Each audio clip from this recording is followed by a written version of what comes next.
이전에 교회에서 북클럽이 있어서 한 적이 있었습니다. 그 당시 회자되었던 책들을 읽고 각자가 받은 감명과 생각들을 나누었던 그런 적이 있었는데요. 그때 한 세 보니까 10여 권의 책을 같이 읽으면서 우리가 함께 자신들의 생각을 나누었는데 그 중에 하나가 상실의 시대라는 책이었습니다. 무라카미 하루키의 장편 소설인데요.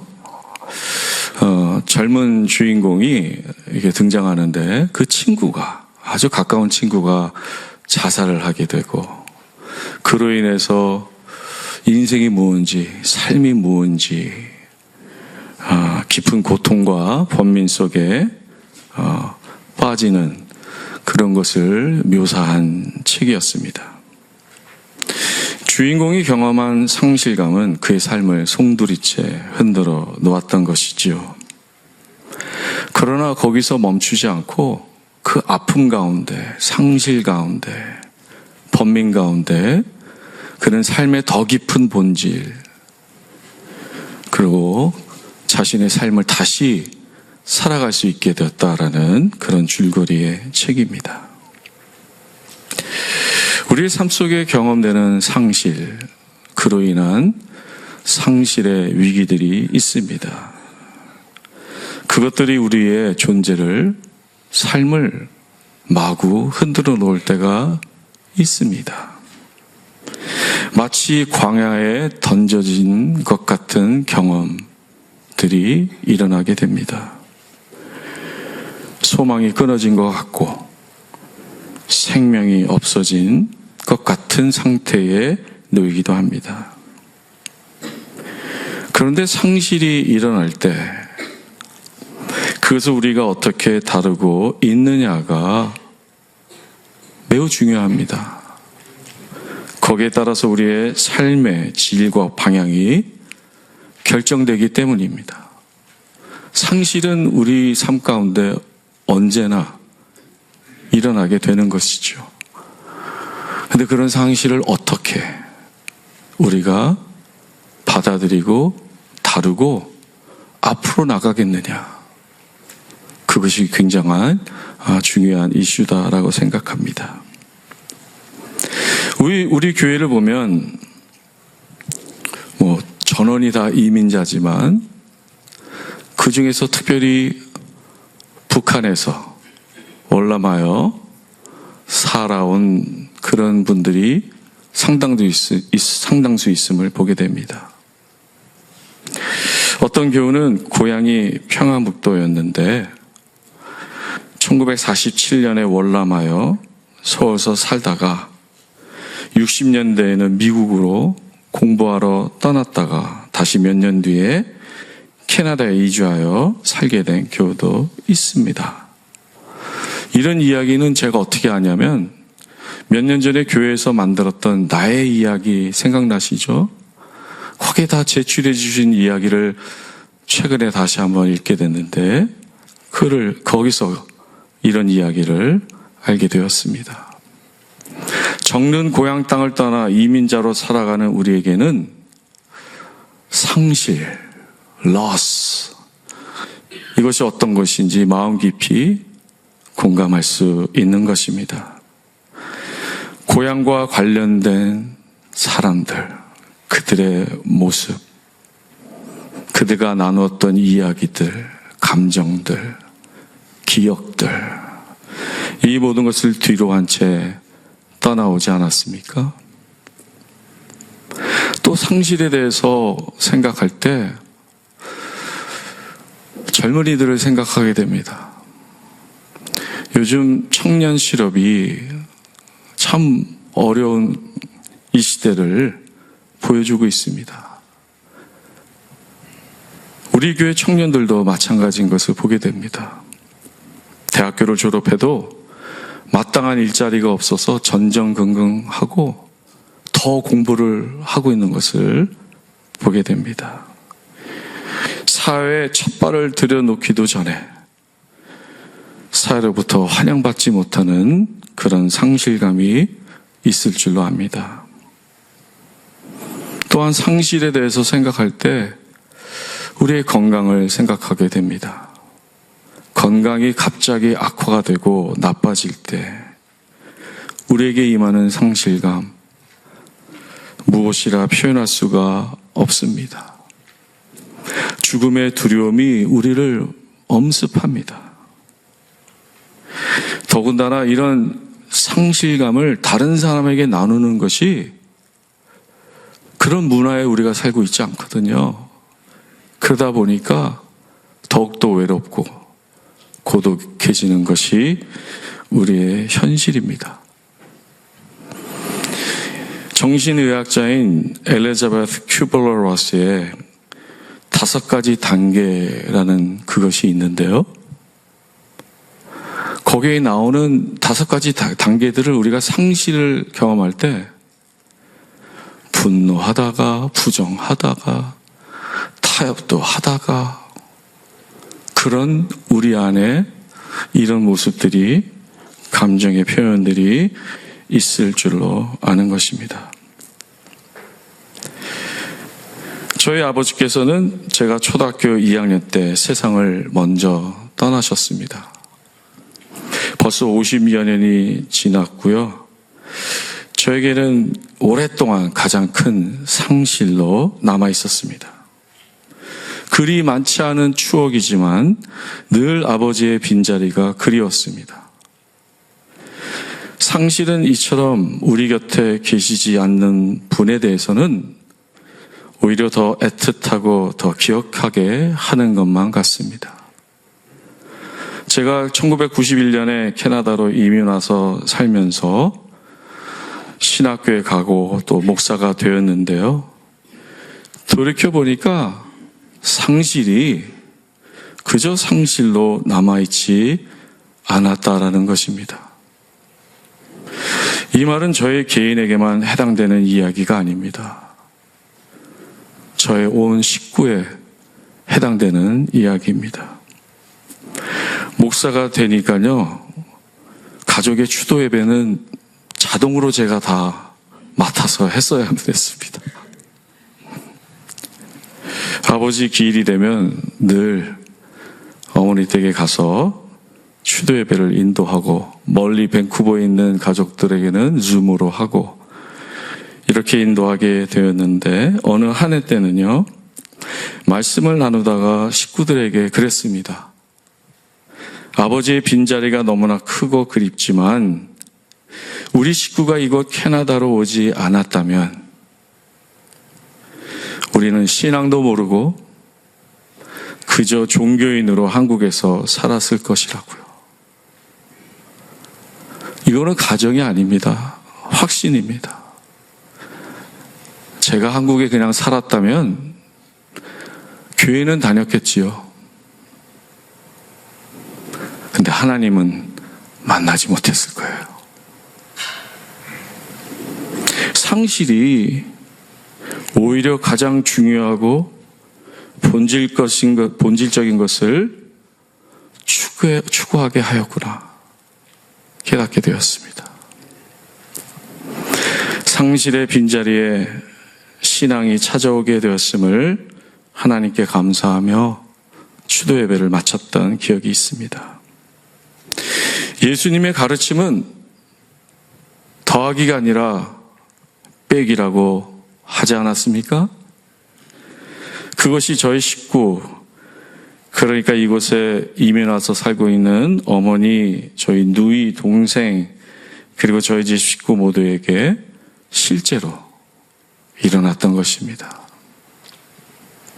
더군다나 제가 이 교회 2002년부터 사역하면서 받은 그 은혜는 한국에 그저 남아 있었다면 경험할 수 없는 놀라운 은혜이며 축복임을 고백하지 않을 수 없는 것입니다. 오늘 본문에서 제자들은 앞으로 그들에게 임할 상실에 대해서 예상하고 있었습니다. 예수님이 그들을 곧 떠나실 것을 알고 있었습니다. 알고 있는 그 상실에 대해서 그들은 두려워하며 불안해하고 있었던 것입니다. 그러한 가운데 있는 제자들에게 예수님은 말씀하신 것입니다. 16절 말씀인데요. 내가 아버지께 구하겠으니 그가 또 다른 보혜사를 너에게 주사 영원토록 너희와 함께 있게 하리니. 보혜사라는 말은 원어로 파라클레이토스라고 하는데요. 이 파라라는 것은 주변을 뜻합니다. surrounding, nearby. 직역하면 옆에서 대신해서 변호해주는 사람, 대언해주는 사람, 옆에서 가까이 위로해주는 사람이라는 뜻이에요. 참고로 보혜사라는 이 단어는 오직 요한복음에만 4번 나오는 단어인데요. 오늘 본문에서 읽은 이 16절이 가장 처음으로 등장하고 있는 말씀입니다.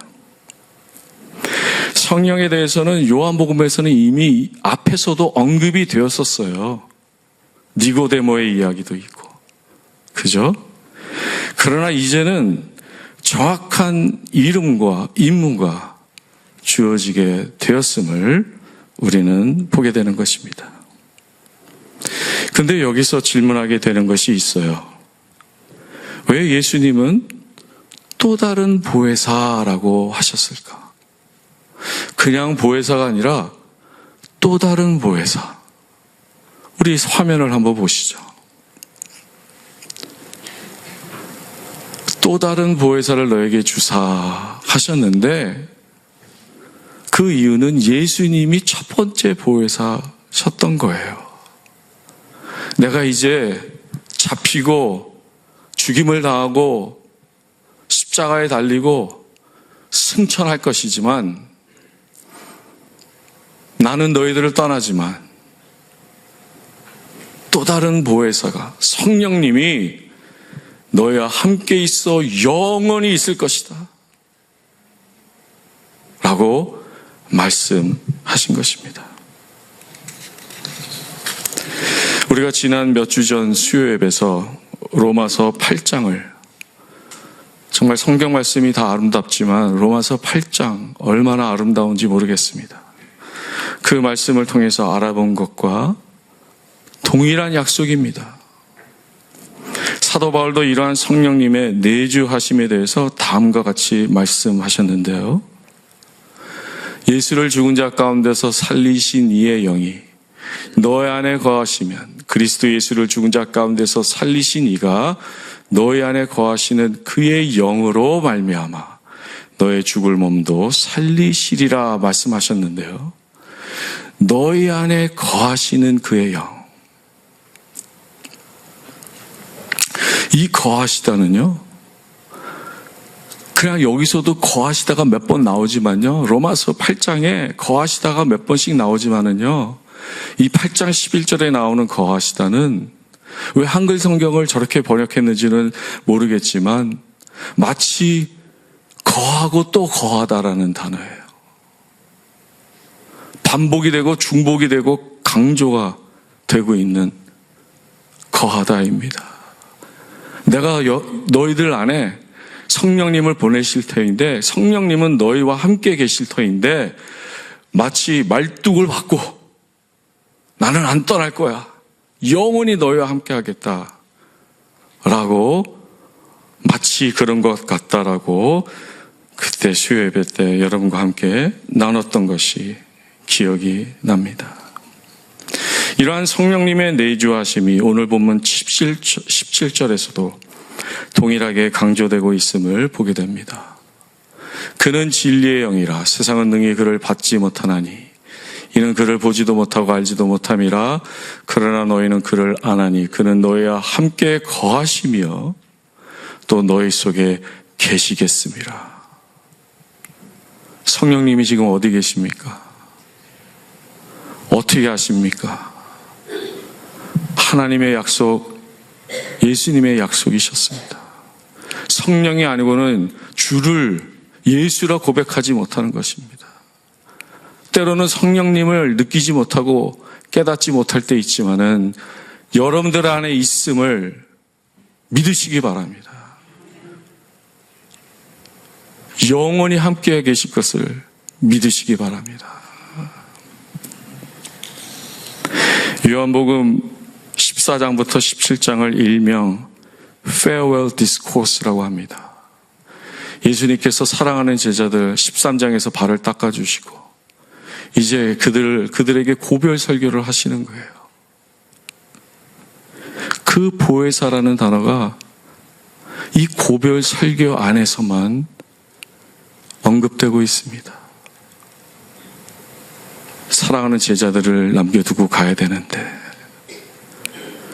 또 다른 보혜사 성령님이 너희와 항상 영원히 계실 것이다. 예수님은 고별 설교를 하실 때 14장 첫머리에서 이런 말씀을 하셨습니다. 너희는 마음에 근심하지 말라. 하나님을 믿으니 또 나를 믿으라. 예수님의 부재로 인한 상실을 하지 말라 하시는 거예요. 알고 계셨어요? 제자들이 얼마나 어려움을 당할까, 근심할까. 그 상실을, 그 감정에 빠져 있지 말고 눈을 들어 내가 말한 이 약속의 말씀을 기억하고 붙잡으라 라는 말씀입니다. 예수님께서 제자들을 위하여 성령님을 보내주셔서 상실을 채워주실 뿐만 아니라 그들과 영원토록 함께 해주실 것을 약속하셨습니다. 이것을 제자들은 붙잡았던 것이죠.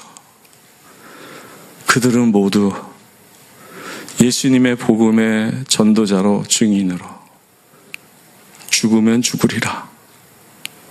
그들의 사명을 다한 것을 우리는 잘 알고 있는 것입니다. 이 약속을 믿는 모든 자들에게 동일한 역사와 은혜가 있을 줄로 믿습니다. 그러므로 우리의 삶 가운데 상실의 위기가 찾아올 때 예수님의 약속의 말씀을 붙잡으시길 바랍니다. 다른 것들을 하지 마시고요. 약속의 말씀을 붙잡으시기 바랍니다. 그리고 기도하시기 바랍니다. 이때 하는 기도가 진짜 기도입니다. 성령님 도와주시옵소서. 상실의 빈자리를 채워주시옵소서. 채워질 뿐만 아니라 흘러넘치게 해주시옵소서. 나를 변화시켜 주셔서 하나님의 사랑의 통로 되게 사용하여 주옵소서. 성령님께서 반드시 그리하실 줄로 믿습니다.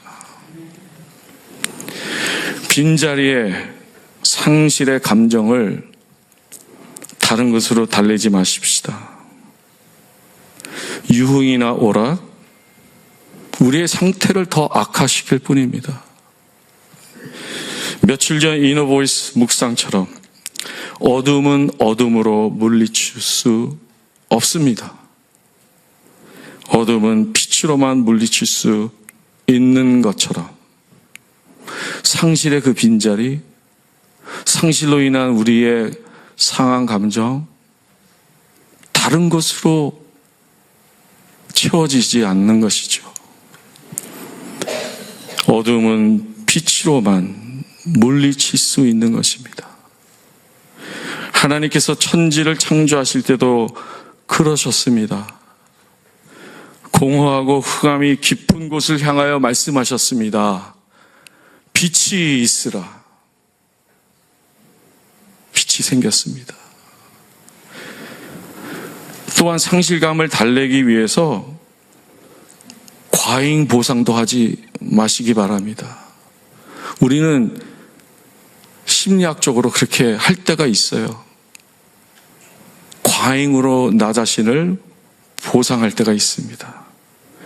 그러면 주객이 전도가 됩니다. 삶의 목표가 흐려집니다. 우리의 시간, 에너지, 마음만 축이 나게 되는 것입니다.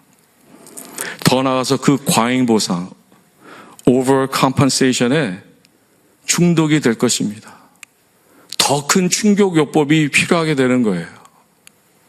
그런 것으로 우리의 상실된 마음을 다루지 마시고 믿음으로 성령님을 의지하고 약속의 말씀을 의지하는 우리 모두 되기를 간절히 바랍니다. 하나님께서는 당신의 자녀들을, 저와 여러분을 고와 같이 내버려 두지 않으실 것입니다. 성령님이 우리와 영원히 함께 계셔서 우리와 동행하고 우리를 인도해 주실 것입니다. 육신의 부모들도 자녀들이 아플 때, 오늘 송장로님 기도해 주셨는데, 내가 대신 아프면 좋겠다고 하지 않습니까? 우리 하나님도 마찬가지입니다. 그렇기 때문에 성령 하나님을 보내주셔서 우리를 도우시고 일으켜 세우시고 치유해 주시고 동행해 주시며 영원토록 함께 하시는 것입니다. 하나님의 사랑이 예수님으로 이어지고 성령님으로 이어져 우리와 영원히 함께 하실 것입니다.